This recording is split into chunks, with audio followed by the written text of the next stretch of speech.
Welcome into Flag for Discussion, episode 33 for Thursday, October 9th. It's our Week 7 preview show. My name is Farbod Merkazi. He is Jace Hatfield. We got one of the greatest slates that you could possibly ask for as a college football fan to break down today.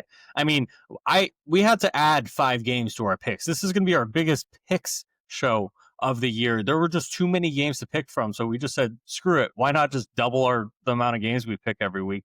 We got to talk about Indiana, Oregon. We got to talk about the Red River rivalry, Oklahoma, Texas, the State Fair, Michigan, USC, Georgia, Auburn, South Carolina, LSU, ASU, Utah. There's so many games. Florida, Texas A&M, Ohio State, Illinois. There are so many games, Jace, to talk about. I don't know where to start, and I'm gonna somehow try to. If I'm speaking fast, it's because we got to keep the show rolling. We got too much to talk about. Yeah, it's an unbelievable slate. I hope that if you're listening to this, I hope your significant other isn't bringing you to a pumpkin patch. Ask if you can do that next weekend. Do apple picking next weekend. Push that out if you can. If you're tied into it, prayers up. Give it your best shot. We'll watch the football for you, and then you can listen to us on Monday and get the recap then. We'll recap everything, obviously, in our recap show. But you're kind of attacking me. I'm going to get up early Saturday morning. We're going to watch game day. I'm going to watch the first leg of the 9 a.m. Pacific time games. We're going suit shopping. We're both getting married, obviously. Not to each other, but we're both getting married. And we magically picked this Saturday as a time to go suit shopping. But we'll be back before the bigger slates. Long story short, from opening kick at the beginning of the day to ASU Utah, the last kicks of the day, this is a massive slate to break down. We're going to get right into it. Obviously, please make sure you're following us on Twitter at @4 discussion, on TikTok at @4 discussion. Make sure you're subscribed to us, following our YouTube videos at Flag for Discussion. We're on Apple Podcasts, Spotify, wherever you get your podcasts at Flag for Discussion. Jace, I told you, and I told the audience that we have our biggest picks show of the year. Why don't you break down where our picks land to date? All right. So I'm making a little bit of a mini comeback here, sitting at 19-16. Not so much on you, but just on a positive record. You're red hot, 23-12. You've been hot all season. You've been consistently above 500 each week. 23-12 after a nice 4-1 week for each of us. So you got me by 4 games. We've got 10 games this week we're picking. I'm hoping I can catch you. I think we're different on 6 of the 10. So enough to make the comeback, but also enough to just bury myself. So we'll see how this goes. But for right now, I'm 19-16. Farbode, you're sitting there at 23-12. At Shot in the Bark, we're pretty close here. You're at 4 points. USF gave you that big win to give you 3. And then Michigan State gave you a good backdoor cover for you to get you a point last week, gets you up to 4. I had a Toledo week 1 that hit for me for a point. UAB hit me for a point. Stanford hit me for 3. That was all in the first 3 weeks, and then I haven't hit since. Tulane, Washington, and Purdue all laying eggs for me, so I sit there at 5 points. And then our parlay, we hit our week 3 parlay. We have not hit any of the others. We're sorry. We apologize. I say this every week. It's okay. But we're positive. I say it every week. I'm going to keep saying it. I like our picks for this week. That's classic. I know every guy that's ever made a parlay has said that. We all know the hit rate of those. But we'll see what we can do. We'll see if we can get back on the saddle. We had a rougher week last week. So I put a little bit more time into my thoughts. I know Farbode, you did as well. We were talking about it before the show. So hopefully we can get you 4 correct ones this week. Shot in the Bark will be in about ish or so minutes. Stay tuned for that. All of our picks will be after our game breakdowns. Just a massive slate. Jace, I'm going to challenge you right now to take off your green and yellow colored glasses, put on your America's Truth Teller blue and orange flagged for discussion colored glasses, because we got to talk about a game that's near and dear to our hearts, but we have to be America's truth tellers. We have to tell the truth. So, Bray, tell me how you think it's going to go. But we got number 7 Indiana heading to Eugene to play number 3 Oregon. Oregon's a 7.5 point favorite. This game's Saturday, 3:30 Eastern on CBS. This is College Game Day. Will be there.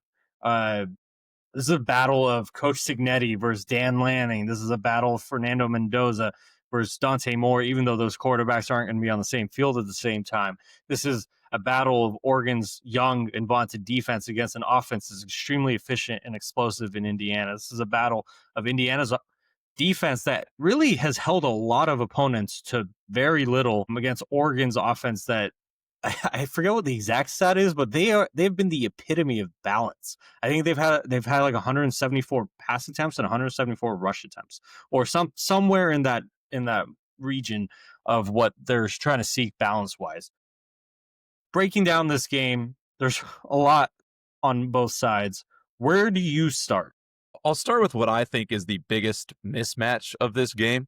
I think that's going to be the Oregon defensive line versus the Indiana offensive line. I think in terms of where you're going to find the biggest edge for either team, that's where I look to find that. I think these teams are pretty well balanced in most positional battles, but that's the one that I think Oregon's going to have the best chance to take over this game. This is an interesting. I'll shout them out on Twitter through the Flag for Discussion Twitter page. An Indiana beat writer had talked about the size difference between the Oregon D line. If you can pull it up for me, it'd be great. I have that tweet up right now. Nick Roadcap. Nick Roadcap, thank you for this information. The Oregon defensive line is almost the same size in terms of weight as the Indiana O-line. In fact, some of the Oregon defensive linemen in general are bigger than any of the O-linemen for Indiana. There's a couple, I say smaller, these dudes are all massive humans. A little smaller, undersized, like defensive players for Oregon that probably bring that down. I think it's a 17-pound difference average, which I think the other way around, Oregon's O-line versus Indiana's D-line is like a 50-pound difference. 46. So you can see how different that is in the favor of Oregon. I also think I was going through some tape, and you can notice with Indiana's O-line, they dominated some of the lesser teams that they played, which is a good sign. Anytime an O-line can dominate pass protection run game, you like to see that. But against Iowa, the O-line struggled a little bit. The run game wasn't quite up to par. In Oregon, we've seen them against lesser opponents. They just wreak havoc. They rush 4, and it feels like they're rushing 7. Amari Washington seems to be able to plug any single hole up the middle that your running back wants to find. When they played Penn State last week, that was their first real test, I think, against a good O-line, good running backs. And they answered the call. They were more physical. They set their presence. They were pushing the line of scrimmage back until they got tired late in the game. So I think Oregon has an edge there.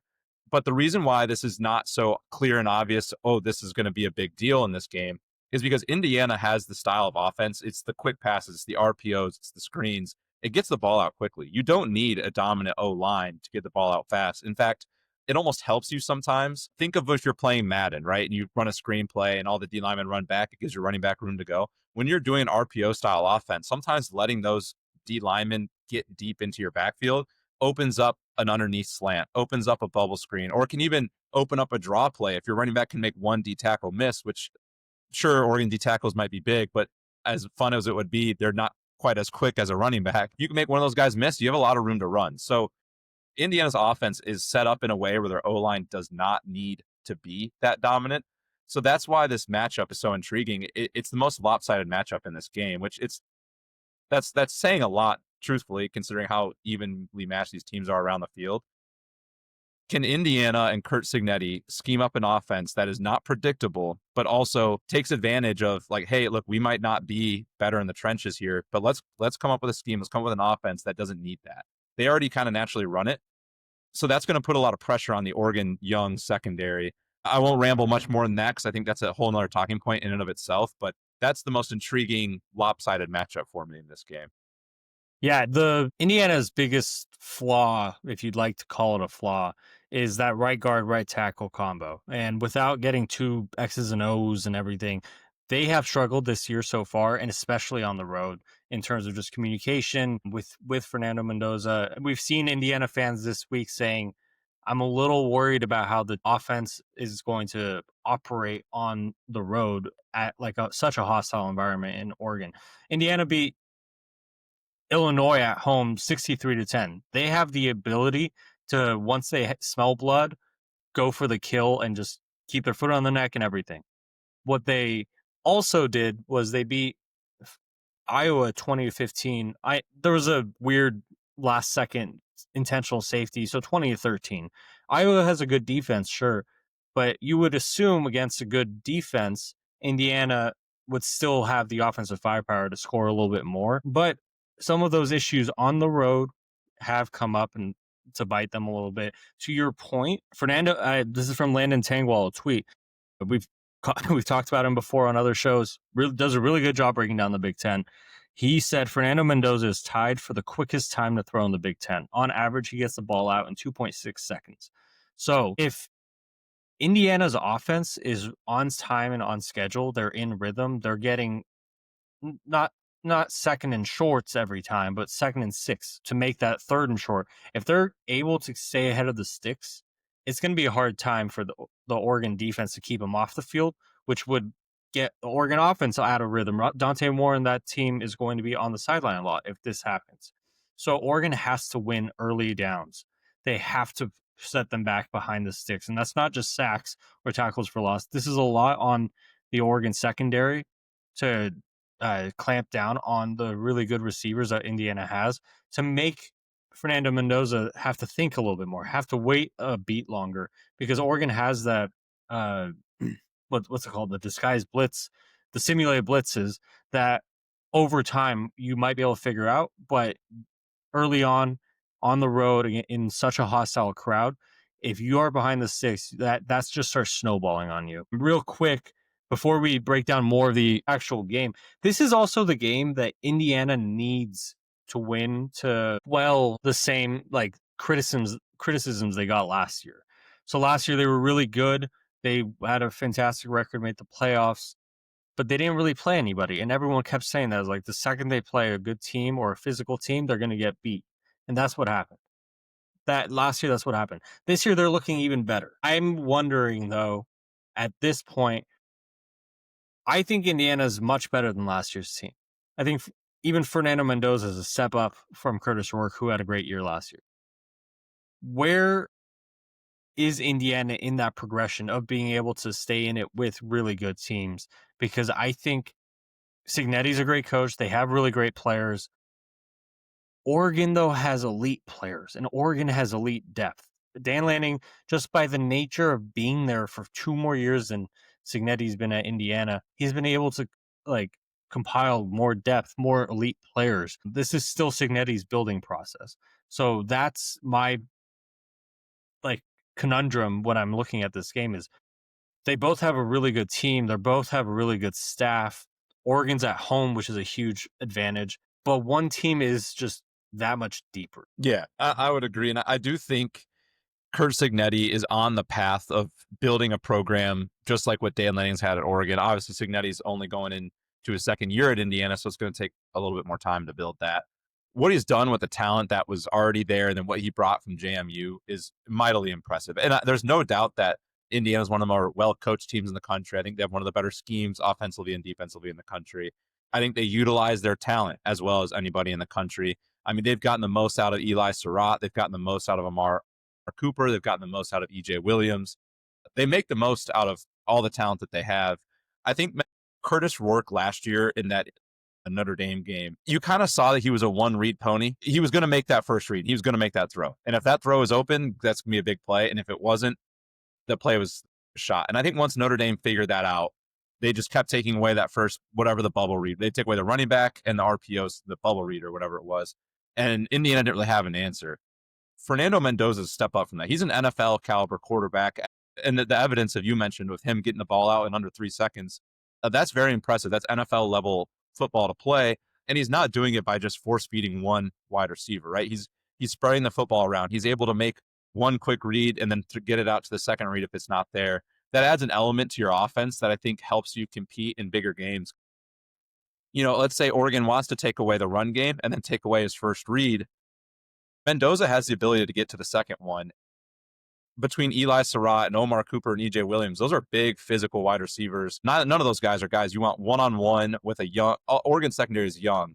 They're talented, but they're young. You don't really want to try to have a 19-year-old tackling a 6'3" wide receiver on the edge, you know, that's got 3 or 4 years of college experience. So that's the kind of upgrade you get with Fernando Mendoza.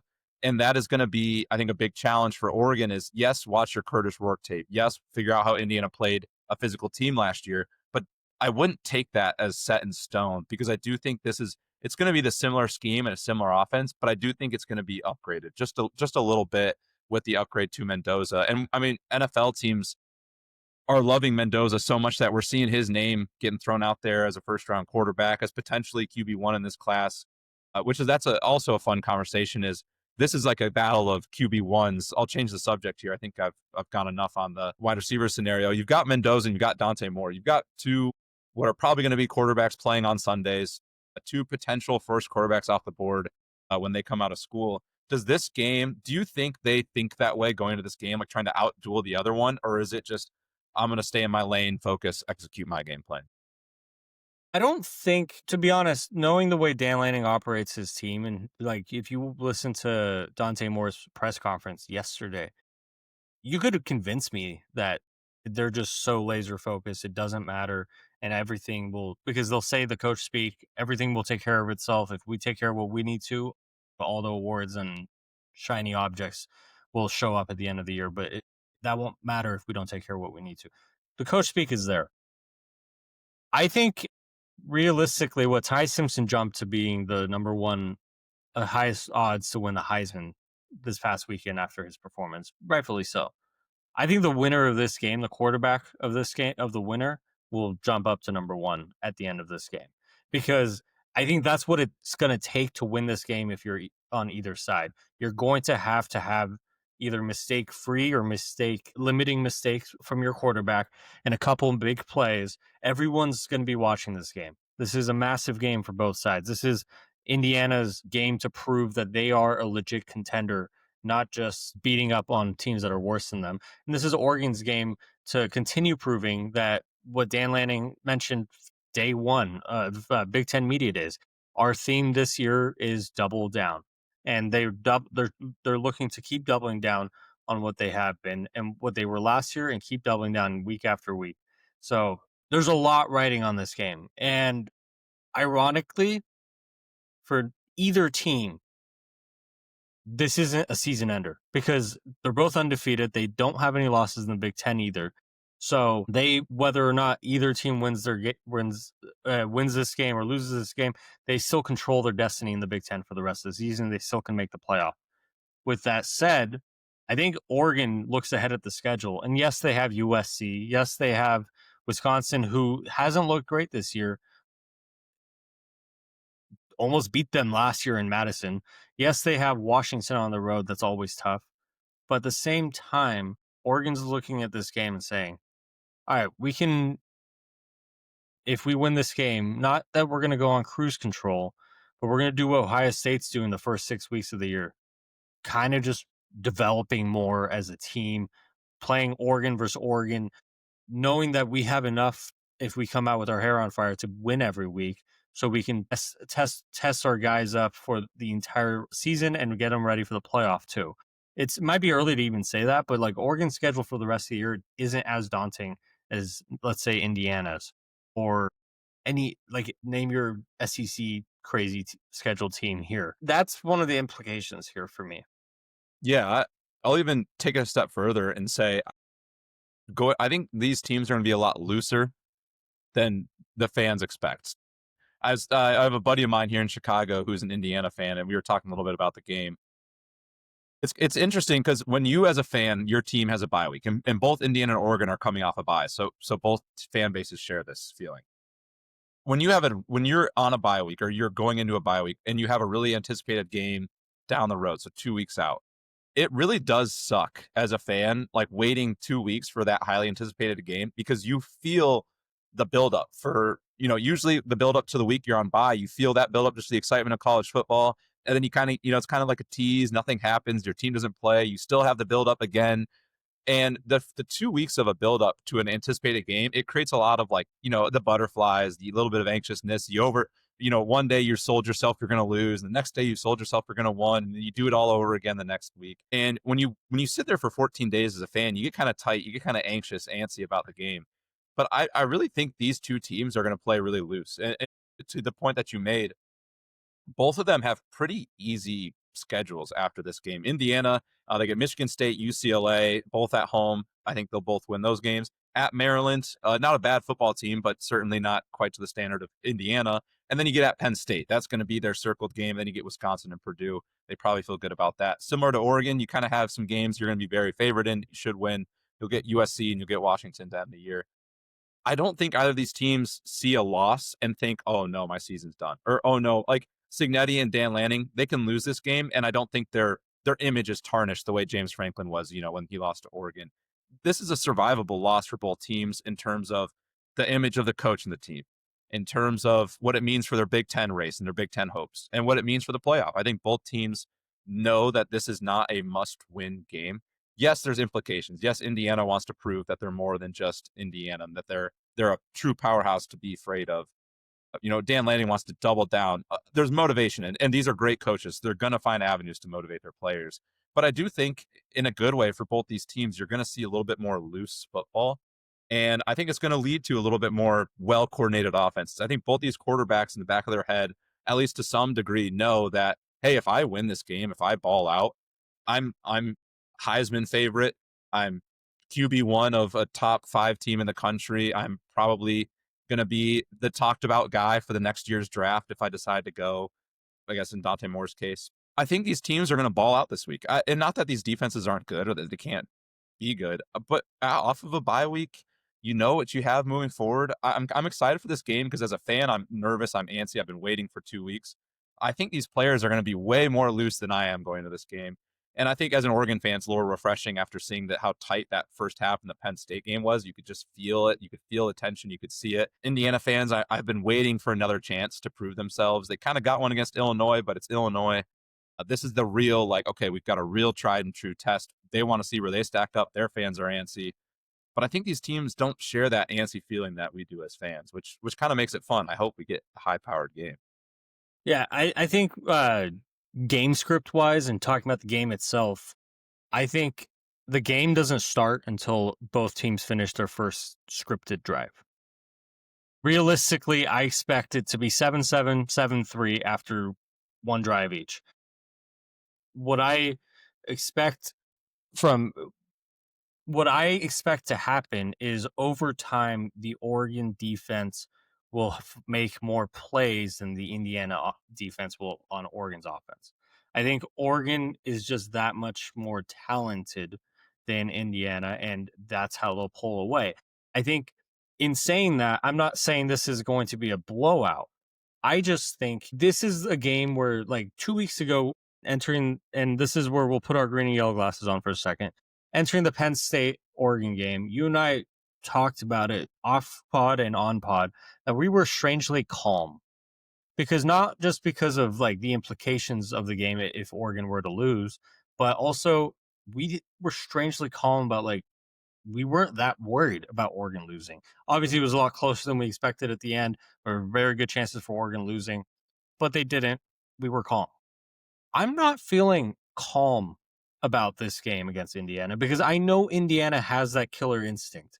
And if Oregon comes out a little slow offensively, which I don't expect, but if they come out a little slow offensively, or the floodgates are a little more open than we expect defensively before adjustments are made, then you can find yourself in a hole that you're trying to come back. And Oregon's good enough to come back and destroy teams off of that, but Indiana's also good enough to keep the foot down and keep scoring too and making it a shootout. What I think the biggest key to this game is which defense allows 7 and which defense forces 3s. If you force more 3s and 7s, then you're going to win this. Obviously, that's self-explanatory. But if Oregon's defense if Indiana's defense forces 3 field goals inside the red zone, inside the 30, and they themselves convert in the red zone, score touchdowns, that's a 15-point swing. So that's the key to the game to me. I think we can say a lot about the Oregon defensive line versus the Indiana offensive line, and that matters. But we've seen in the past, especially against Oregon, where you have such a good defensive line, that other teams try to get the ball out quick, and Indiana's proven they can get the ball out quick. So if you can at least bottle up the run game, push them back behind the sticks, get them off rhythm, you are setting yourself up as an Oregon defense to win the game. and to force three, not just three and outs, but just force field goals. That's my key to the game. I think whichever defense gives up the most threes compared to sixes will win the game. I agree. I think I'll give my prediction of a game script that I feel, not a game script, but the game plan for each team going into this. And I'll pretend it's not going to rain for this sake, because I don't know how much that'll change things or if that'll hold up if it's true. When Indiana's on offense, Oregon's on defense. I think Indiana's going to really focus on getting the ball out quick. They know what Oregon's defensive line provides. They're aware of the disadvantage that they probably have up front.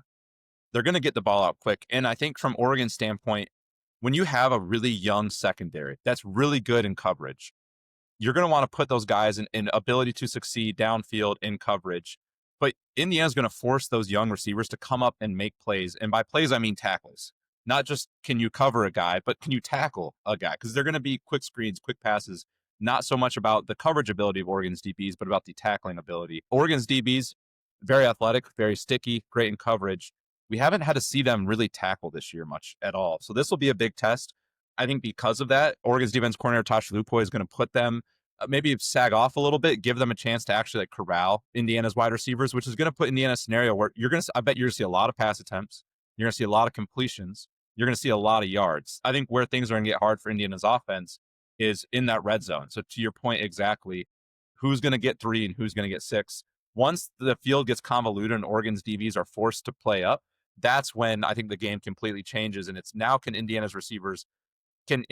protect Mendoza long enough for the receivers to actually get open? Because until then, it's going to be quick pass, quick pass, quick pass. Once that field gets small and you no longer can throw it quickly without risking a 80-yard pick six, then it becomes, all right, now we do need to protect our quarterback, and now we do need our wide receivers to get open. On the flip side, when Oregon is on offense and Indiana's on defense, knowing Curt Cignetti, he's a great coach. I think the way you beat Oregon, as somebody who analyzes Oregon probably 3 hours a day, just in my own head thinking about it, the way you would beat Oregon is a bend, don't break defense. They're not a defense that you're going to stack the box and play one-on-one on the outside and beat. If you try to do that, they're going to score 80-yard touchdowns. Ask Oklahoma State how that went. I can promise they'll tell you it wasn't fun. That you can't play them like that. So you kind of have to, I think you have to play them as a bend, don't break, and force them to beat themselves by going for 4th downs in the red zone and not getting it, making those stops. And Curt Cignetti is a great coach. He knows this. I think they're also going to play a bend, don't break style defense. Oregon's going to move the football down the field. They get to the red zone. Okay, now can Oregon punch this football in? Is Oregon going to go for 4th downs? And if they do, they're going to. It's Dan Lanning. Who's going to win those 4th downs? Who wins those plays? Is that Oregon? Are they going to get 6 or are they going to get 0? That's going to be, to your point, how it's going to go. I think you're going to see a crap ton of yards in this game from both teams. I think both quarterback stat lines are going to look sexy. I think both teams are going to run the ball relatively well. It's who's converting those 4th downs in the red zone, who's making field goals, and who's converting into touchdowns. That's where the game's going to be won inside the 20s, like tried and true is to 0, not in between the 20s. That's how this game is going to be won. It's going to be numbers. It's going to be stats. The wrench in all of this is the rain. It's supposed to rain. And when it rains in Oregon, it can rain hard. Is that going to deter if teams can't throw downfield because it's raining hard? That completely changes the game plan on both of them. We'll have to see. Oregon's weather is tough. It could rain all day and it's a mist that never touches the ground, or it can rain all day. We've seen both. There's a fun saying, it never rains in Autzen Stadium. As fun as it is to say that, it's not true. It rains in Autzen Stadium most of the time. So we'll see how that changes things. But that's my comfortable prediction of how these two teams are going to attack this game. I don't hate that. I actually really like your breakdown. I think in general, in every aspect, Oregon has the edge. They are home. Maybe they don't have the more veteran quarterback, but they have an elite quarterback. They have a really good passing game. They have a really good run game. I think for me, just to put a pin on it, it does matter the game does matter who's going to get 7, who's going to get 3. But at the same time, I know that Oregon in the first half of the Penn State game had 3 points. But I still feel it's comfortable to say Oregon's offense hasn't been stopped by anyone that it hasn't been as good as them. I don't think Indiana's defense is as good as Oregon's offense. That is realistically the matchup, right? Because we're not talking about Indiana's offense versus Oregon's offense. We're talking about Indiana's defense taking on Oregon's offense. I think Oregon's offense is a notch better.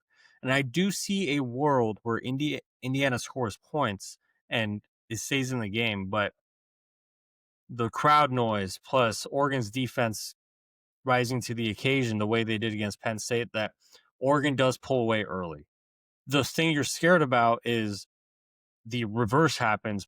Indiana settles in, they're comfortable, they get a good lead because they get a quick lead, 2-score lead or whatever early on because their offense is rolling. Crowd noise doesn't really bother them. Oregon's offense is a little slow to start off the bye week. That's what worries you. I don't think that'll happen. I do see a world that Indiana's offense is completely inept in the first quarter to first half of the game because of the crowd noise and because of the massive size and athleticism difference still with Oregon's defense. If that Oregon defense from the Penn State game shows up, there is a chance if you're looking at a 21-7, 24-10 game heading into half. And at that point, I think Oregon has the juice offensively to keep Indiana away and run away with the game. I'm not sure if that's how it's going to happen, but that is kind of how I see it. Yeah, it could be like the Oregon-Illinois game last year when Illinois went into Autzen, and Illinois was pretty confident going into that game that they were going to be able to hang and even come out with a win. I heard it definitely from Illinois fans going into it. I do think this Indiana team is 3 or 4 notches better than last year's Illinois team. But to your point, like that 1,000,000%. similar game scripts where like that in that game, for those who didn't watch it, Oregon got up really early just because Illinois could not stop the run, and Oregon was just pounding the football like seriously like 15, 20 yards a carry for the first like 9 carries of the game. And then Illinois had like 2 quick 3-and-outs, and it was all of a sudden 21-0, and it was just like a blink of an eye. What just happened? So yeah, that's absolutely in play. I do think Curt Cignetti is too good of a coach to let his team fall down like that early. I do expect a close game out of the gate. I think this first drive or two scripted for Indiana is going to be good. I think they're going to come out with points on both of them. Once you start to get deeper in the game, we'll see how the crowd affects it. We'll see if it's raining and how the weather impacts it. I do expect a close start. We'll see where it goes from there. We'll give our picks, obviously, and you'll hear a little bit more after that. But it'll be a fun one nonetheless. Whenever time you get 2 top 10 teams, it's always a blast. College game day is always a blast. So definitely looking forward to all of it. Speaking of 2, oh, never mind. Not top 10. Texas is not even ranked. But let's head down to the State Fair. At number 6, Oklahoma is playing Texas. Texas is strangely, despite being unranked, 1.5-point favorites in this game. It's Saturday, 3:30 Eastern on ABC. This is a conundrum game for me, Jace. This is one of those games that, first of all, looking at it from a 1,000-foot view, we don't know who's going to be quarterback for Oklahoma. John Mateer wants to play. If it were up to him, he would play. He's recovering from a broken bone in his hand. He had surgery. This would be rushing him back. But theoretically, if he's cleared, I'm assuming they'll throw him out there. If they throw him out there, then the conundrum multiplies. Is he 100%? I don't think this was his throwing hand. So is he 100%? Is he ready to go? If he's not, then how much does that hurt the Oklahoma offense if he's not at 100%? You're running with a quarterback that's not at 100%.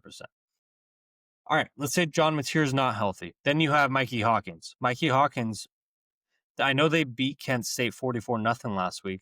He was not good. Mikey Hawkins went 14 of 24, 162 yards. He had 3 touchdowns. He did what he needed to. It was Kent State. Oklahoma, theoretically, being as good as they are, should have probably beat them by a little bit more, even if they beat them by 40 plus. I know that's ridiculous of me to ask. Mikey Hawkins also played against Texas last year in this game. He looked pretty inept last year. He's a pretty young, exciting quarterback, but he just did not look good last year. Now you flip it to the other side. You have Texas, who just came off of a Florida loss. They are angry. They are more desperate in this game because if they lose this game, they theoretically can come back and make the SEC title game, but they need a lot of things to go for them. So essentially, this is a playoff elimination game for Texas. They are the desperate team in this situation. Arch Manning coming off of pretty bad game. You could make the argument that he has overall improved week by week, but his offensive line has just not given him a shot to even step back and throw the ball. The Texas lost a couple top tier offensive linemen. They believe the ones that were in house that they had in house were ready to go, and they could rely on them instead of going out to the portal and getting an Isaiah World that Oregon did, or an Emmanuel Pregnon that Oregon did, or Alex Hark. I'm not just trying to talk about Oregon, but they went out and got 3 offensive linemen from the portal, and Texas didn't. They relied on what they had in house because they thought they'd be ready. Those guys have been bad this year. Not struggling, they've been bad. Arch Manning hasn't had time. And you want to talk about how bad the offensive line is? Last week against Florida, and Florida has a good defense, but Texas running backs rushed for 15 yards on 11 carries. Arch Manning is their leading rusher, too. So this is a game of, like, if you told me John Mateer was playing and I didn't do any research heading into the game, I would have said, oh, Oklahoma's going to crush them.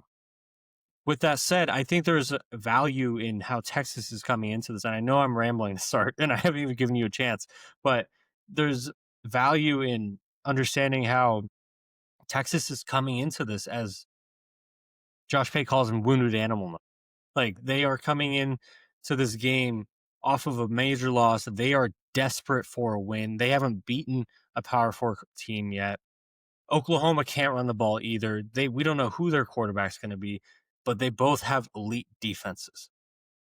And for me, it just depends on which defense do I think is going to be make the extra play, execute a little bit better, because there is a world in my mind that this is an ugly, ugly game.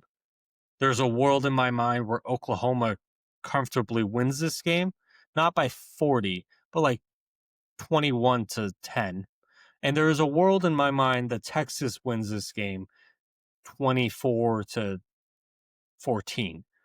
So that's why it's a conundrum game for me. There's so many different possible outcomes based off of just potential players and which version of each team will get. Do you remember when we went into the Texas-Ohio State game and there was a ton of hype going in? There was a ton of hype from media, from fans, everybody. And both of us were saying, pump the brakes. This is going to be ugly. This is not going to be good football. It's a fun game. It'll be a fun matchup. We're going to watch. But I'm not watching expecting fun football. And it was an awful game. Everyone looks terrible. This is going to be the same thing. I'll tell you right now, this is going to be the same thing. The only thing in this matchup that would be sexy is a John Mateer, Ryan Grubb giving it to Texas kind of game. We don't have a healthy, even if we have a John Mateer, it's not a healthy one. Mikey Hawkins, he's a good quarterback. He's got potential. He's young. He does not fit the Ryan Grubb system, especially I think at this point. Ben Arbuckle. How's that, Alabama? Thank you. Ben Arbuckle system. He doesn't fit that air raid style. That's not why he was brought to Oklahoma 2 years ago. It's not what his skill set is. It's not what his specialty is. I doubt that's the offense he ran in high school. If he's the quarterback, it'd be interesting to see if they just try to force him into the Arbuckle system and say, all right, we're air raiding Texas. We need you to make throws today. Or if Arbuckle has to get creative this week and say, all right, we need to find a new version of our offense that involves a little bit more quarterback runs, a little bit safer throws, because he's a completely different quarterback than John Mateer. That does force Texas to game plan a little bit extra. Hey, okay, if we get a healthy Mateer, here's the script. If we get a semi-healthy Mateer, here's what we're doing. And if we get a Mikey Hawkins, here's what we're doing. It's going to be an ugly game. I think Texas is going to have an interesting I think they're going to have an aggressive but interesting defensive game plan. I think I have no idea what to expect out of Oklahoma's offense, to be honest with you. I think this is going to be a 14-10 dogfight. There's also a chance that this is one of those games where there's like 3 defensive touchdowns, like a punt block, a pick 6, and a strip sack 6, and no offensive touchdowns. Like, I would not be shocked if that was an outcome. If you love to bet first touchdown scores and you're a sicko like myself, I don't hate a Texas first touchdown defense, or something like that. I think this is going to be a gross football game. It's just kind of lining up to be just like that Texas-Ohio State game early in the year. Neither team can run the football. We don't know what John Mateer, the only thing sexy in this game would have been John Mateer. He's not probably not going to play in it. If he is, I don't know if it's like a full game thing. I also don't think it's smart. They have a gauntlet coming up. They have at South Carolina versus Ole Miss, at Tennessee, at Alabama versus Missouri to finish the year after this game. Do you want to risk screwing John Mateer over for the rest of the season in this one game? I don't know if you want to. Yes, you might lose this game without him, but I think personally, I would rather have a healthy John Mateer for that stretch and be 5-1 going into it than being maybe 6-0, also maybe 5-1, but not have my star quarterback for those next 6 games. I think Oklahoma has it in them to beat Texas with Mikey Hawkins. Agreed. I think Completely agreed. Mikey Hawkins has, like you said, they are talented enough. And unlike last year when Mikey Hawkins played Texas, they have their they have 5 receivers that weren't healthy in that game. They have their top receivers in this game. They have a better O-line in this game than they did last year. And they still have the Brent Venables elite defense. And that is my biggest key. Can Texas's offensive line somewhat protect Arch Manning? I know I don't expect that. But at the same time, we have one guaranteed starter of these teams, quarterback-wise, that's going to play in this game. We know Arch is going to play in this game. And Arch deserves all the warts and criticism he's gotten. But a lot of it, like I said, has been because the offensive line has been paltry to date. They cannot block anybody. And Arch is running for his life. Worse than that, Arch can't rely on a running game because their offensive line can't run block either. So Texas is asking Arch as a first-time starter, hey, we need you to carry. I say the phrase Superman cape, putting on the Superman cape a lot on this show. That is Texas's game plan. We need Arch to do that, and Arch isn't in a place in his development to be able to do that. So my key for this game is, can Texas's offensive line, can Sark scheme up something that protects his young quarterback, allows him to make some throws? Because as much as I am looking forward to seeing what happens offensively on either side in this game, you know how much I love the Brent Venables defense. And that defense just sacked Jackson Arnold 10 times a couple weeks ago. That defense has the ability. Man. Yeah, that defense has the ability to blow up games. And there's a real chance that Texas goes into this and they can't do anything offensively because Brent Venables is such a defensive mastermind.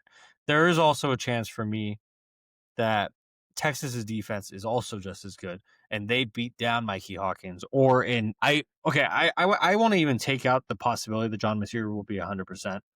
This would be a rush game back. I'm not a doctor, but if he's back, it's because they cleared him on Friday. He's going to be 70%. Still probably good enough to win the game, but I don't know if that's 100%.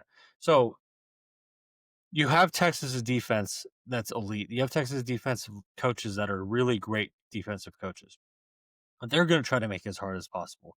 This is a game that, like we talked about in Oregon, Indiana, where we expect between the 20s, both offenses to be able to operate very smoothly. It depends on how the defenses do in that game in the red zone. This is a game where Oklahoma is a game where I have zero faith in how either team's going to do offensively between the 20s. Yeah. So that makes it that much more valuable, that much more important based off of which team sneaks out a touchdown here, which team sneaks out a touchdown there, which team, like you said, will get the defensive score. Because I think points might be hard to come by. Yeah, the Oregon-Indiana game is, can someone get a stop once the offense gets inside the 20? Texas-Oklahoma is going to be, who the hell can even get to the 20? Like that's going to be the key in this game. It's going to be 2 very different games. They're going to be at the same time. So if you're a 2-screen setup kind of person, you got the quad box or you're flipping channels, you're going to get 2 opposite games, which could be kind of fun to watch together. I'm with you. I think it's going to come down to, can Texas come up with some sort of scheme to help Arch? Arch has been a little bit of a letdown to the hype and I think the expectations that we've all had. Even I know for a fact that us fans have had nowhere near the hype that the media gave on Arch. I know all of us were like, what the hell is this coming from? but we all thought he would be better than he is now. Like, I think if you said he would be this bad, either you were just a hater at the beginning or you're lying to us. He's been worse than I think most of us expected. But like you said, I don't think it's all his fault. Their O line has been abysmal. Their running game has been non-existent.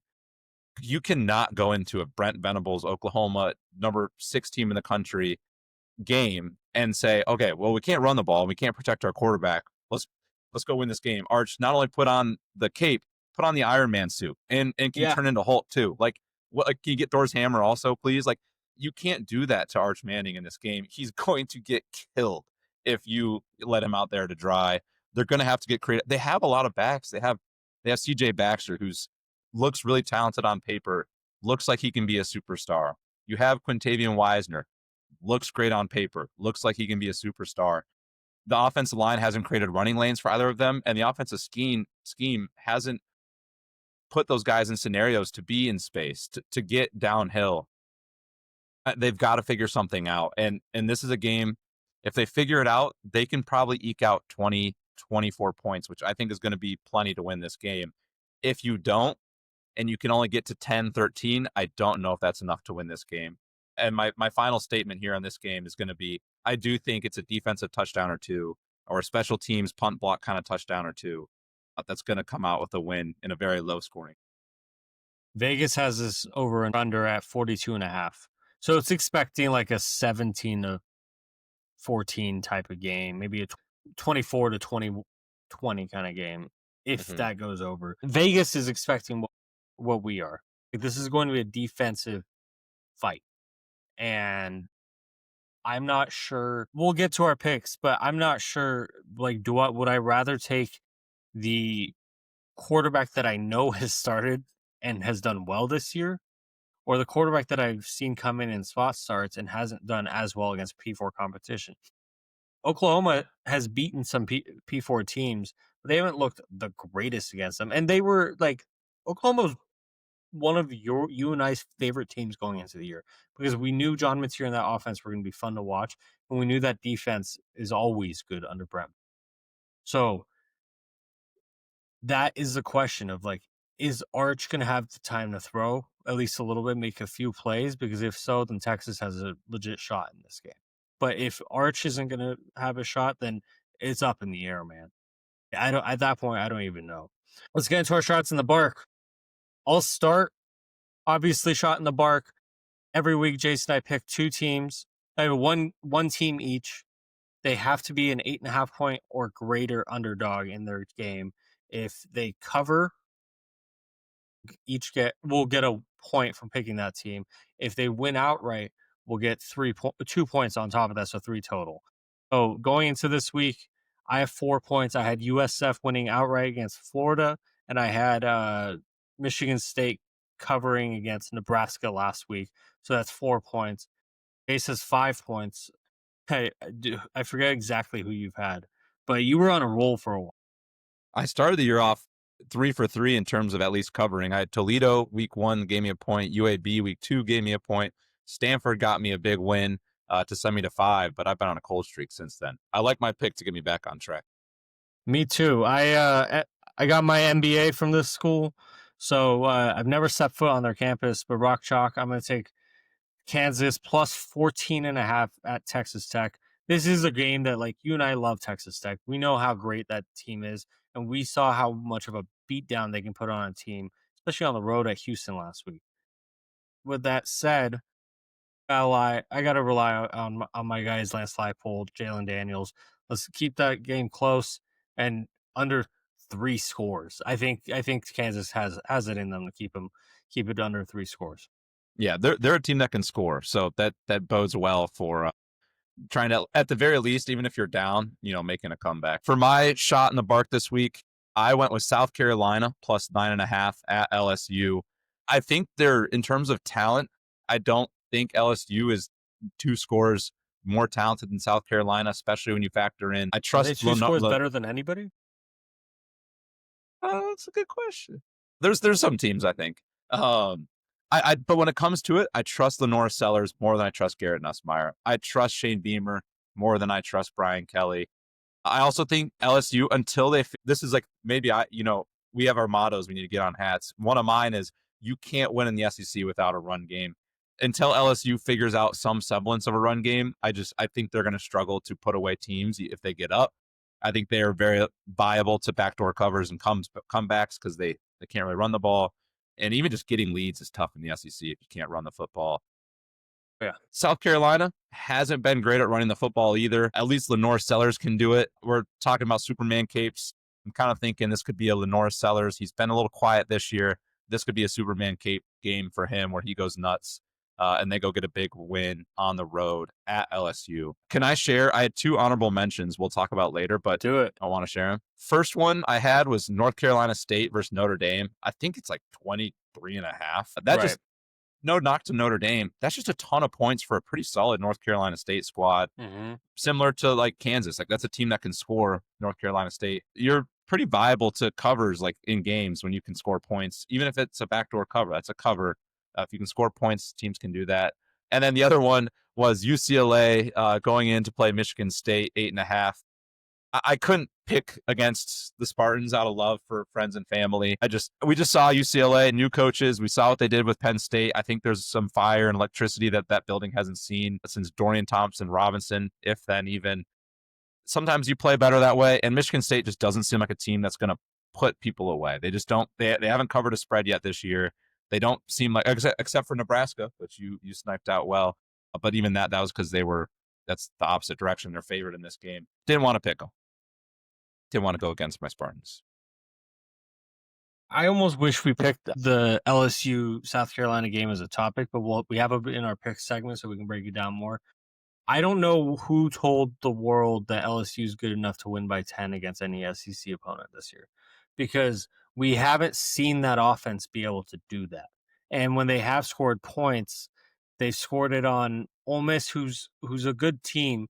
But Ole Miss, they also gave up more than that many points. They had to come back. Yeah, We only don't scored know 19 in that game. Yeah, we don't know if Garrett Nussmeier is healthy. We still don't know. And LSU's come out basically saying like Garrett's still dealing with something. They can't put together a run game. Now, is this the game that LSU comes out and says like, "Oh, we've had the bodies and talent in here. We just haven't executed." And all of a sudden, they can run the ball and the offense looks legit. If that's the case, then they're a national title contender. I just have not seen it yet for 3 years under Brian Kelly, and then this is year 4. So yeah, for 3 years before this and fourth now this year. I don't know if that would happen. So I love your pick because I don't know what I'm going to get out of South Carolina. South Carolina needs to win that game to keep their playoff hopes alive with a team that they desperately thought was going to make the playoff. We'll get into more of those picks. That was an impromptu breakdown of a game we didn't have scheduled to talk about. Let's get into buy or sell. We're going to do it a little differently this week. I'm going to be the one pitching Jason buy or sells. Concept simple. Buy or sell plus statement. So, Jace, let's start it out. Buy or sell? Might sound like a trick question because they're ranked number 1. But Ohio State is the scariest team in the country. Buy or sell? I'm going to sell this. And that's not a knock to Ohio State. I think they're in that tier 1. There are 3 teams in my tier 1. It's Ohio State, it's Oregon, it's Miami, no particular order. I think Miami has looked scarier than Ohio State. We're yet to see Ohio State look elite against a real opponent. They have looked elite against teams that I don't really take it to heart. They looked ugly in the Texas game. I think Ohio State is elite. I think they're amazing. I think I would be scared to play them. But until Miami doesn't look as scary as they have and doesn't dominate the way that they have, I don't think I can say Ohio State's been the scariest team in the country thus far. I would buy that take by Ohio State being the scariest team in the country because I don't think they have opened up their offense yet. Not that they're playing vanilla, but I think they're trying to bring Julian Sayin along on a nice trajectory because they knew that they could win those games regardless. The thing that makes them the scariest for me is how damn good that defense has been all year so far. So I don't think we've seen the peak of Ohio State yet, which makes it scary for me. I agree with you on Miami. Number 2, buy or sell. We just talked about him. Arch Manning's position at Texas is in jeopardy for 2026. I'm going to buy this take. And I think if Steve Sarkisian is a good coach and he does what any good coach would do, every player in your roster position should be in jeopardy every single season. You need to put out the best players that give you the best shot to win, not the guys that have done it for you in the past or the guys that you are getting paid a lot in NIL and you have to. We'll see what he does, but I'm buying that. I think Steve Sarkisian did not do his due diligence this past offseason, and that is why Texas is where they are at now. I think he will learn from his mistakes, and Arch's job will be in jeopardy this offseason. He could still win it, but it'll be in jeopardy. I agree with you. I don't think necessarily this means Arch is done at Texas, and I don't think this means Arch is a bum. But I Agreed think, to and both. I've said it plenty, to have told Quinn Ewers last offseason, don't come back for your senior year, go to the NFL or transfer out, to then not have recruited any other quarterback to come in to compete with Arch because you said Arch is your guy, to have been able to watch Arch for the last 3 years and all off season in practice, either something definitely changed about Arch in August, or this was a desecration of coaching duties. Sark deserves a lot of blame for that. A lot of people are saying he doesn't. Sark, if he saw all of that, did all of that, did not bring in a quarterback, that is Sark skipping out on his duties to make his team the strongest they can be. Number 3, speaking of Steve Sarkisian, and I'll give you some stats. Steve Sarkisian, buy or sell, Jace, is James Franklin. The good. Sark's made multiple playoffs. He's officially brought Texas back. He's had multiple first-round picks. He's matched the school record for wins in a season. He has had back-to-back top 5 finishes. They consistently recruit really well, win double-digit games. The bad. At Texas, I've seen this stat as 2-8 and 3-8 by legit websites, so I don't know what the exact stat is. But he's 3-8 against top 10 teams at Texas. He's 2-2 against Oklahoma, arguably their biggest rival. And he's 5-18 all time against AP top 10 teams. Buy or sell, Steve Sarkisian is James Franklin. In honor of the game, I'll buy this take. If not James Franklin shaped, he's James Franklin shaped. Why not? I totally butchered that quote, but you know what I'm saying. Yeah. My cop-out answer would be, can I hold and see if it goes on sale after losing to Oklahoma? Can I see the Oklahoma game? If it goes on sale after, I'll buy or sell. I'll buy it for now. I think he's on that path currently. Everything, like, the good sounds good. But then if you gave me, at first I was going to sell. I was like, no, the good's good. And then I started thinking, if Farbode was talking James Franklin and went through the good, it would sound the exact same. First round draft picks, recruiting classes, great quarterbacks, sexy on paper, top 5 finishes, playoff appearance. But he's on that same trajectory. We'll find out this week against Oklahoma. We'll find out as the season rolls. I do think him not doing his due diligence by giving Arch a true challenge this offseason really hurt him. And that was the kind of coaching mistake that guess who else would have made? And guess who did make? James Franklin. He let Bo Pribula go, told him to leave. You're not my starting quarterback. Guess who's playing better right now? Bo Pribula. Arguably a less complete team. They're similar coaches. You would never see Dan Lanning do that. You would never see Kalen DeBoer do that. I mean, they didn't. Alabama brought in multiple quarterbacks. You would never see Ohio State do it. They brought in multiple quarterbacks. They had QB competition. Like all these elite programs, QB competitions, they bring in talent every year to compete with each other. They make that a point. James Franklin doesn't really do that. Steve Sarkisian isn't seemingly doing that. The cop-out answer is, sorry, I'm going long on a buy or sell. Cop-out answer is I would love to hold out and see if it goes on sale after this weekend. But for right now, I'll buy. I love that. I think the biggest difference is I don't know what side of the ball James Franklin is good at. Not that like he's a bad X's and O's coach, but at the same time, we know for a fact Steve Sarkisian knows how to scheme up an offense, which makes for me the disappointment in their offensive game, their offensive line, and Arch's struggles this year, and the running game being so bad, really disappointing. And that's why this question was what I asked. Last one, and once again, Texas is in this one. Buy or sell, Jace. One of Penn State or Texas will wind up back in the AP top 10 by the end of the season. Now, both of them were AP. They were 1 and 2 to start the year. They're both 3 and 2 now. They were both in the top 10 last week. Now they are unranked. Buy or sell, one of the Penn State or Texas will end up back in the AP top 10 by the end of the season? You don't know my answer on this one. I am going to sell this take. I think both teams Nice. have bigger issues to figure out than getting back into the top 10. I just talked about Texas's schedule the rest of the year. It's a very difficult schedule. They've got a lot of ranked teams on it. They're going to have to beat Oklahoma if they want to get in the top 10, and then they're going to have to go on a tear. Penn State, similarly, is going to have to go on a tear, and that UCLA loss will not be forgotten, especially like if UCLA goes out and gets killed by Michigan State this week. That's just going to look even worse. I don't think either team has the juice, and I think both teams have too many issues going on right now to get themselves back in the top 10. Although, I'll say this, if one of them does get back in the top 10, phenomenal coaching job. It's really hard to refocus your team mid-season like this, both sides, with the losses they've faced, the way that they've played this year. It's really hard to refocus and recalibrate a team mid-season. If they do it, great coaching job. Probably earned your job back. You earned your safety back. I don't think either of them will do it. The reason I asked that was there's a road for both of them to do it. The hope is not all lost. They both have to win out to make sure they have a spot in the playoff. But even then, it's up in the air. So the road is there. I just don't know, based off of what we've seen from them so far, that they will get there.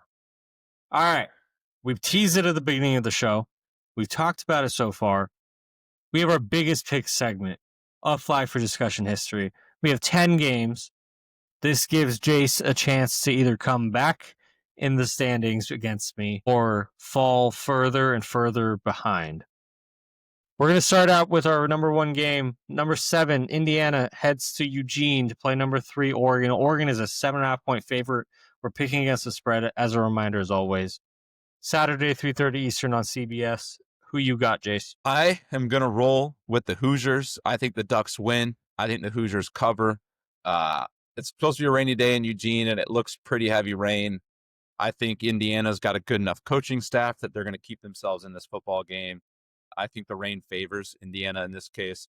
I like cover. I wouldn't be surprised if the game was like a 34-28 Oregon win, because I think that would give Indiana the cover.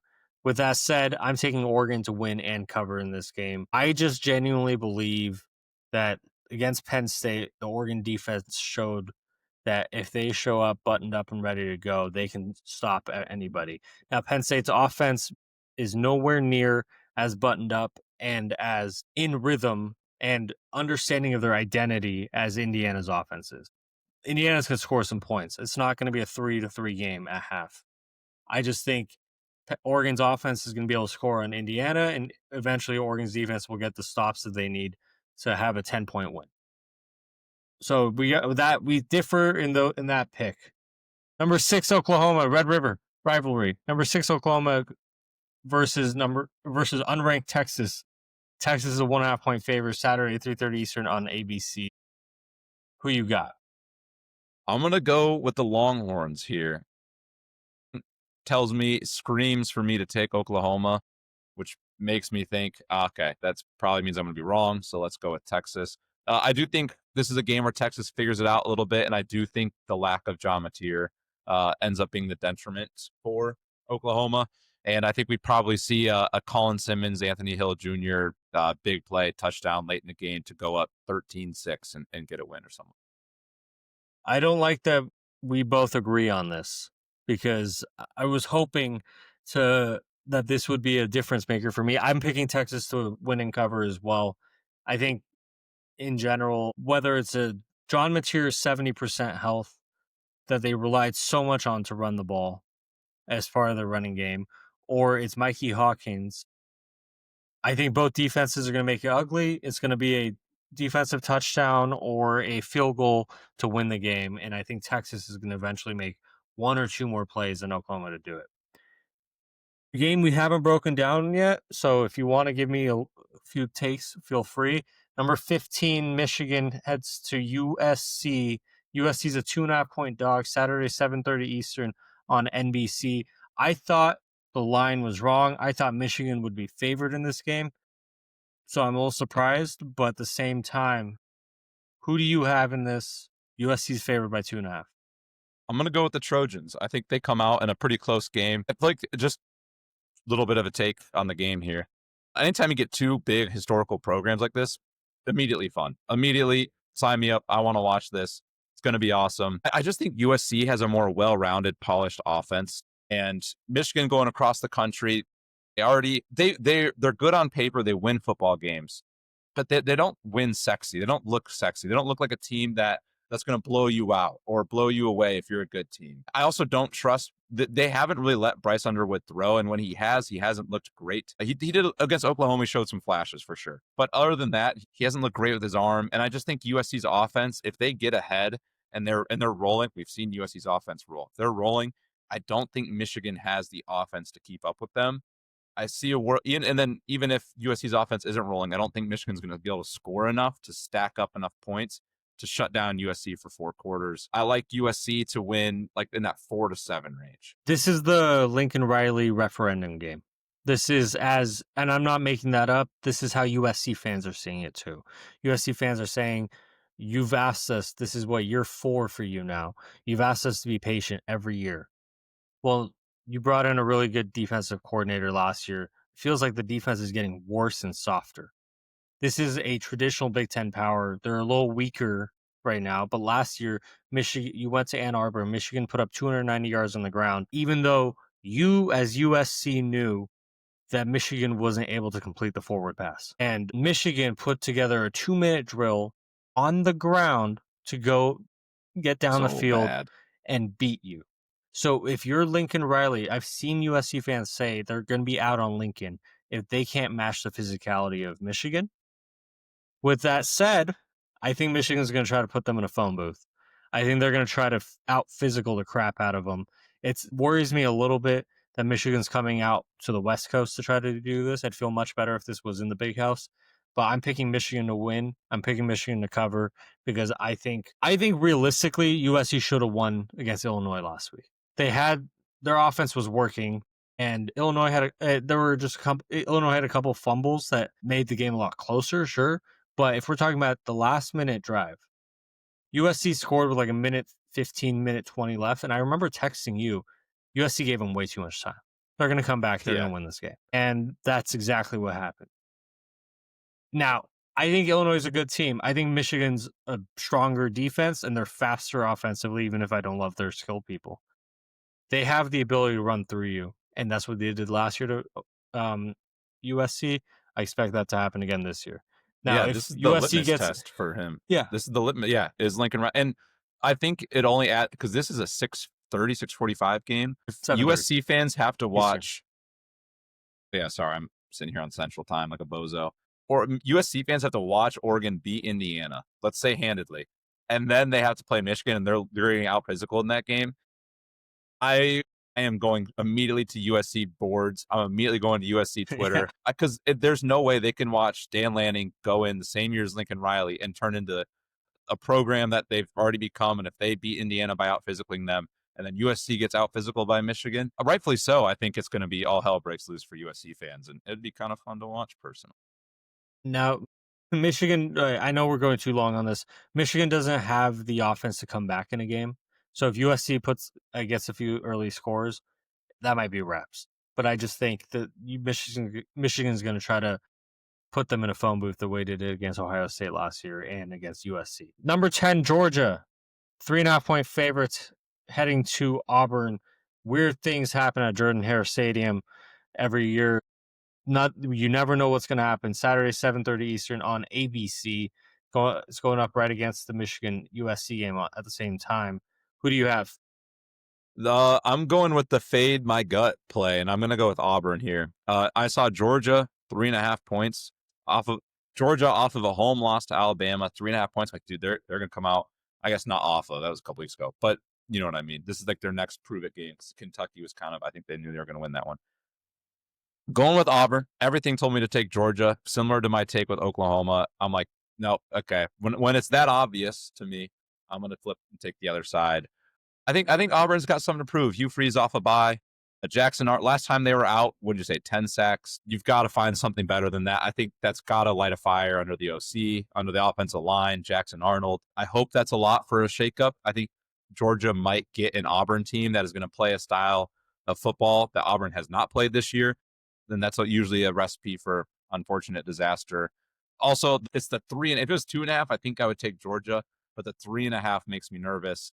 That just feels like a late touchdown, late field goal goes one way or the other, and the cover doesn't happen. Yeah, Auburn's the right side in this game. And I think that hook at 3.5 compared to 3 or 2.5, like you said, makes Auburn the right side in this game. I just can't. I think it's ingrained in my brain how devastating a Georgia team is. And this year's Georgia team might not be that. But we also have seen them go on the road to Neyland against Tennessee and win a 44-42 game. I don't think Auburn's offense is that good. So I am going to pick Georgia to win and cover the 3.5. I don't love the hook. I don't love the spread, but I think Georgia has it in them to do so. South Carolina heads to Death Valley to play number 11 LSU. LSU's a 9.5-point favorite. Saturday, 7:40 on the SEC network. This was your shot in the bark. I know you're taking South Carolina. I'm going to agree with you right there. As of right now, LSU has not shown us that they can beat anybody in the SEC by 10 points. So if they do, great. I believe in you more if you do that this game. But until then, I'm not going to pick LSU to win anything. Any thoughts, or should we go on? No, and Lenora Sellers is fun to root for, so it's going to be fun to root for them. I thought you were about to say Angela Norris is selling. Number 21, ASU heads to Rice-Eccles Stadium to play Utah. Utah's a 5.5-point favorite. They are unranked despite being the massive favorites they are. That's a weird line. This is Saturday, 10:15 Eastern on ESPN. This is the game that I mentioned. If you are watching from first kick at 9 a.m. Pacific to 7:15, 8 o'clock Pacific kicks, every every window's crazy. And this is a classic Pac-12 after dark matchup. Who do you have in this? Salt Lake City, rainy Saturday night, high in the mountains. You always get crazy, like you said, late night slate. You always get crazy games. I'm going to take Arizona State plus 5.5. I actually like them to win this game outright. I think Kenny Dillingham this is a team that had a lot of hype coming into the year, rightfully so. I think they slipped up against Mississippi State, and I think they haven't been. I think they have deserved to get more attention, more hype, more appreciation than they've gotten since that loss. And I think this could be a game that gets them back on the map. It's just they play late at night, so a lot of people don't watch them. The best player in this game is Jordan Tyson.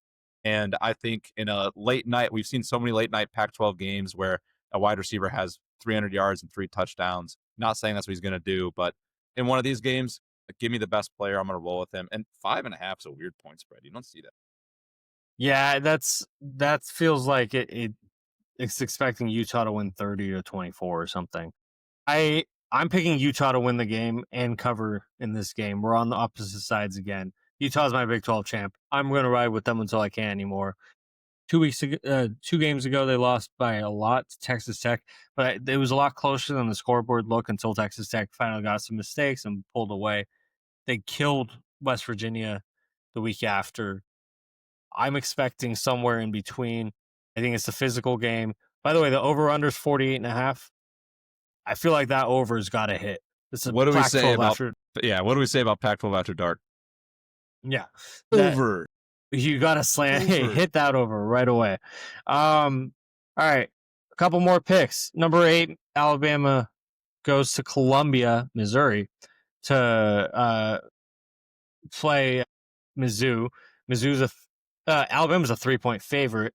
Saturday, 12 Eastern on ESPN. Who are you going to take, and why is that Alabama? I am going with Alabama. I think they're on a warpath. I think Ty Simpson's figuring it out. Grubb's figuring it out. You have an elite wide receiver room. So I think this is a team that's really kind of dialing it in right now. Mizzou's a good football team, no doubt about it. They haven't really been tested. Alabama's been tested multiple times on the road even. I think they're just a little bit more battle tested, ready to go. I think this is a game where Alabama starts the game with laser focus. I think Mizzou spends the first half trying to just get their feet under them, playing a big physical team. That's usually a recipe for disaster. Give me the Roll Tide. I actually like them to win this game comfortably. I'm right there with you. I don't know if Alabama's going to come out on fire. They're coming off of 2 massive games. They're coming off of Georgia and Vanderbilt. Naturally, on the road after 2 emotional games, you're going to have some sort of letdown. But I think you're right. I think in the end of it, this team is on that warpath, and they're not going to let Mizzou or Bo Prabula beat them down. So I'm picking Alabama to win and cover there. Alrighty, how about Kyle Field? Florida heading to Texas A&M, playing to play the number 5 Aggies. A&M is a 7.5-point favorite. Saturday, 7 Eastern on ESPN. Who you got? I don't know why. I don't know why I picked this, but I'll stick with it. I have Florida. I think they might just get killed, and that might happen. But here's why I picked Florida originally, and I'll stick with them. Their defense is good, and I don't know if Texas A&M is a built to blow teams out kind of team. They're built for explosive plays on offense, which is great. You can come back in games, you can get big leads, but that's also not necessarily a recipe to like maintain big leads when you have them. Florida's been playing a little bit better. Shout out Dallas Wilson. He looks like a superstar. If he can get rolling, make a play or two, there's a world where Florida hangs around. I could also see it being like that Texas A&M Auburn game. You had mentioned this before the show, where Texas A&M just doesn't play up to their standard. They get kind of eaten alive by a solid defense, and they let the lesser team hang around, even though it didn't feel like they were ever going to lose. I could see that happening as well in this game. That's exactly how I see it. I think this is the Texas A&M Auburn game. I think it's an offense that could be better than Auburn's in that game, but we know how good Texas A&M's defense is. So I'm going to take A&M to win and cover 7.5. Not a good spread to take, but at the same time, I think if we've seen one thing that's worked at Florida all year is their defense. I think A&M has the offense to be able to beat that down, and then even if Florida's offense did pop like they said they were last week, I don't know how after a week of film if they're going to be able to repeat that on the road against A&M. Our 9th game to pick, TCU minus 1.5 at Kansas State. This is the Saturday 3:30 Eastern game on Fox. Who are you going to take, and why are you picking TCU? I'm sticking with my Big 12 champs, the Frogs. Josh Hoover, I think, he's a gamer. They lost kind of a heartbreaker a few weeks ago, and they've looked a little bit more dialed in defensively since then. Kansas State, they got Dylan Edwards back. They've looked a little bit better, but they feel like they have the loss bug right now, right? Like Kansas State just feels like they have the one score loss bug. They're a good team. They put up points. They move the football, but whatever reason, they always come away with a costly turnover, a costly mistake on offense late in the game, or they don't get the stop defensively late in the game. And I think TCU, well-coached team, if they had their tough loss, but they've looked really good since then. I'm going to stick with the Frogs. I think this is a high-scoring, close game. The Frogs eke out, and the 1.5. I don't know if scares me too much. These with just how many touchdowns are going to be scored. I'm right there with you. Kansas State's only beaten UCF and North Dakota, and UCF they beat by 14. North Dakota they beat by 3. They are not going to win this game. They are not going to cover, and you can take that to the bank. Our last game is going to be Big Noon Kickoff. Number 1 Ohio State is 14.5-point favorite at number 17 Illinois. Now I am realizing now that I am breaking every rule I have about big spreads this week. So this feels like the week that you're naturally going to come back and overtake me in the standings. But you know what? I added the 5 extra games. I signed up for this. This is the Big Noon Kickoff. Ohio State's 14.5-point favorites against Illinois. Who do you have? I'm going to roll with Illinois here, the Illini. Purely like big spreads, 14.5 is a lot of points. Especially a rank. I would be curious, ranked versus ranked.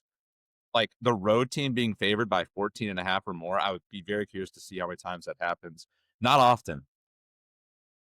Too many points. That's just my only. I don't really have many game. I think Ohio State's a much better team, but just a lot of points. Illinois has the ability to keep this within that number. I also think Ohio State is going to break out offensively at some point, whether it's this week or next week. I would like it to be this week for my points. So I'm going to pick Ohio State. I think they have a really good defense. They're going to be able to have a lot of possessions because Illinois is not going to be able to hold a lot of drives, sustain a lot of drives. So it's going to give Ohio State a chance to eke out a win. That is our 10 picks for our games this week. There's going to be a massive shift in Jason and I's year-long pick standings.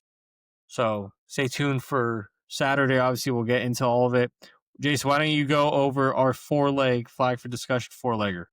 4-leg lock. All right. Pick number 1, we're going to go with the Crimson Tide money line. We know they're on the -3. We're going to eat the 3 points. We'll eat the juice, and we'll take Alabama money line. We both feel comfortable in their ability to win. We kind of broke that game down already, but Bama, they're battle tested. They're battle tested on the road. Ty Simpson's playing his best football. It's Mizzou's real first test. We're going to rock with the Tide there. Game number 2, also one we talked a little bit about, but we're going to take UCLA plus 8.5 at Michigan State. Michigan State, will they win that game? Probably. We just don't really think they have the juice to blow teams out. That's just not really the way they're built right now. It's not the way they're playing. We both kind of just like the situation with UCLA with their new coaches. It's hard to game plan for that. We think we can get a cover out of UCLA there. And then our 3rd leg is going to be that TCU versus Kansas State game. We're going to go with the over on 55.5. That feels like an over that should have been 68.5. I think this is a game where both teams will be upper 20s, lower 30s, like going into mid 4th quarter. Also, this game has a pretty heavy OT potential, which just kind of has that vibe to it, which obviously helps the overs as well. We both kind of like that there. And then our last pick, we have NC State. We teased it from 23.5 to 24.5. We're taking NC State 24.5 against Notre Dame. Notre Dame's a really good team. NC State they're not elite, but they're a good enough program where 24.5 points. That's a lot of football. That's a lot of points. That's 4 scores. There's so much room for potential on a backdoor cover. NC State has a decent enough offense where, they might be down 20 in the 4th quarter. Notre Dame might just run that ball out and get out of there with a win. That's a lot of points. You have any thoughts on our legs? You want to share anything that I might have missed or additional points? We used to be a fade UCLA team podcast. Sorry, I'm going to restart that. We used to be a fade UCLA podcast with Deshaun Foster. Now, if this hits, we might become the biggest fans of UCLA because we didn't include it in our parlay last week. But you and I both talked about picking UCLA plus 24.5 against Penn State. And we both should have done it in our shots in the bark because we both thought about it. It was in our honorable mentions. And we would have gotten 3 points because Penn State crumbled. That's all I got. This is going to be a pretty crazy game, pretty crazy week. I really hope everyone's dialed in for an unbelievable Saturday. Week 7 is going to be crazy. I hope everyone has multiple monitors set up, and I hope, unlike me, everyone is plan free. You're not going to the pumpkin patch. You're going soup shopping like me, and you're going to go have a ball watching these games. From 9 a.m. Pacific or noon Eastern to the end of the day, there's so much to watch, so many games to cover, so many implications that are about to happen. We'll get into all of it. Obviously, we'll be back here for our Week 7 recap show on Monday. But until then, make sure you're following us on TikTok at flag4discussion, on Twitter at F4discussion. Make sure you subscribe to us on YouTube at flag4discussion, and wherever you get your podcast at flag4discussion. I've been seeing the download numbers, by the way, Jace. They're pretty steady right now, which is nice. But I know we can do even better. If you've made it this far, go take your mom's phone, subscribe to us on that. If you made it this far, you're a real one. Go take your mom's phone, go take your dad's phone, go take your brother's phone. They're not going to know. Just subscribe. It's free. They might get an email or two. You can just it would just help us out. So if you made it this far, you're a real one. We appreciate you a ton. For myself, Farbon Merkazi, my lovely partner, Jace Hatfield, have a wonderful Week 7, everybody. This has been Flag for Discussion.